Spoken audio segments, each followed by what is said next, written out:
এক বছর ধরে মস্তিষ্কের টিউমারের চিকিৎসা চলছে যুক্তরাজ্যে। তবে দেশের টান আর নিজের হাতে গড়া নিরাপদ সড়ক চাই আন্দোলনের প্রতি দায়বদ্ধতা থেকে চিকিৎসার মাঝেই দেশে ফিরেছেন নায়ক ও নেতা ইলিয়াস কাঞ্চন। দেশে ফিরেই যোগ দিলেন নিশ্চর সমাবেশে। কেমন ছিল সেই আবেগঘন মুহূর্ত? মস্তিষ্কে টিউমার ধরা পড়ার পর গত বছর এপ্রিল থেকেই যুক্তরাষ্ট্রে চিকিৎসাধীন আছেন চলচ্চিত্র অভিনেতা ও নিরাপদ সড়ক চাই আন্দোলনের প্রতিষ্ঠাতা ইলিয়াস কাঞ্চন। দীর্ঘ সময় দেশের বাইরে থাকলেও মন পড়েছিল বাংলাদেশেই। স্বজনদের পাশাপাশি নিজের হাতে গড়ে তোলা নিরাপদ সড়ক চাই আন্দোলনের কার্যক্রম নিয়েও ছিল তার গভীর উদ্বেগ। সেই টানেই চিকিৎসায় সাময়িক বিরতি নিয়ে গত ৩ আগস্ট দেশে ফেরেন এই অভিনেতা।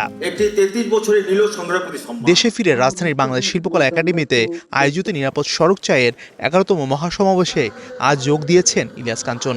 আন্দোলনের কর্মী সমর্থকদের ভালোবাসায় সিক্ত হয়ে আবেগঘন বক্তব্য রাখেন তিনি। ৩৩ বছর আগে ব্যক্তিগত জীবনের এক গভীর বেদনাকে আমি মানুষের জীবন রক্ষার আন্দোলনের রূপ দিয়েছিলাম। আজ সেই আন্দোলন সারা দেশে মানুষের আন্দোলন।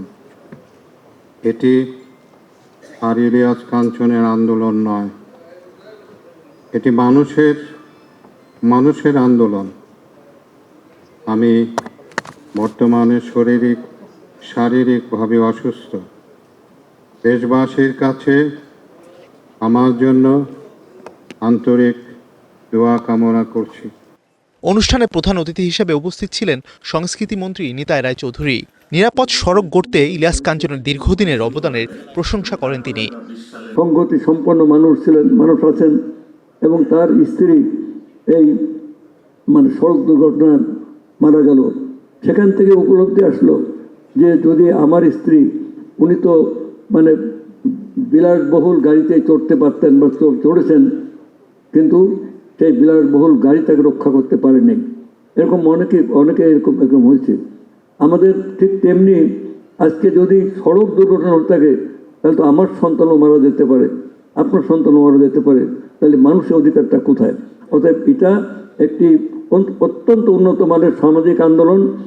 ইলিয়াস কাঞ্চনের ছেলে মিরাজুল ইসলাম জয় জানান, দেশের জন্য যেমন বাবার টান ছিল প্রবল, তেমনি নিজের স্বপ্নের সংগঠন নিয়েও ছিল তার দুশ্চিন্তা। ভাগ্য যে আজকে আমার বাবা অসুস্থ, যে কারণে উনি আমাদের মাঝে থাকার পরও আমাকে ভারপ্রাপ্ত চেয়ারম্যানের দায়িত্ব নিতে হয়েছে।